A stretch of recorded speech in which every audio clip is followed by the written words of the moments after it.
இன்றைக்கி Sunday special என்னோடய ஸ்டைலில் சிக்கன் குழம்பு எப்படி செய்யுதுன்னு பார்த்துடலாமா?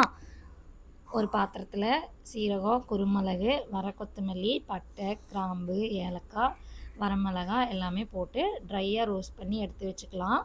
அதே பாத்திரத்தில் கொஞ்சமாக எண்ணெய் விட்டு சின்ன வெங்காயம், தக்காளி, கொஞ்சம் கருவேப்பிலை போட்டுட்டு நல்லா வதக்கி எடுத்துக்கலாம்.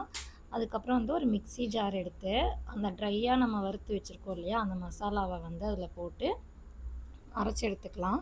இது கூடயே நம்ம அந்த சின்ன வெங்காயமும் தக்காளியும் அரைச்சிருக்கோம் இல்லையா, அதையும் போட்டு நல்லா அரைச்சி எடுத்துக்கலாம். தேவையான அளவு தண்ணி விட்டுக்கோங்க. அதே பாத்திரத்தில் கொஞ்சமாக எண்ணெய் சேர்த்து வாஷ் பண்ணி வச்சுருக்கிற சிக்கனையும் அதில் போட்டுட்டு நல்லா மிக்ஸ் பண்ணிவிட்டு கொஞ்சமாக இஞ்சி பூண்டு பேஸ்ட்டும் கொஞ்சம் சிக்கன் மசாலாவும் போட்டு நல்லா ஃப்ரை பண்ணிக்கலாம். நல்லா நல்ல ஒரு கோல்டன் ப்ரௌன் கலரில் வரும். அதுக்கப்புறம் உப்பு போட்டுட்டு நம்ம அரைச்சி வச்சுருந்த மசாலாவையும் அதில் ஊற்றிக்கலாம். கொஞ்சம் தாராளமாகவே நான் தண்ணி ஊற்றிக்கிட்டேன், ஏன்னா எனக்கு கொஞ்சம் குழம்பு மாதிரி வேணுங்கிறதுனால. உங்களுக்கு எப்படி வேணுமோ நீங்கள் அந்த டைப்பில் நீங்கள் பண்ணிக்கலாம். கொஞ்சம் தண்ணி கம்மியாக ஊற்றினீங்கன்னா கிரேவி மாதிரி வரும். கண்டிப்பாக அதை ட்ரை பண்ணி பாருங்கள், நல்லாயிருக்கும் இந்த டேஸ்ட்டு. லாஸ்ட்டாக அதை கொத்தமல்லி கருவேப்பிலை போட்டு ஃபினிஷ் பண்ணியாச்சு.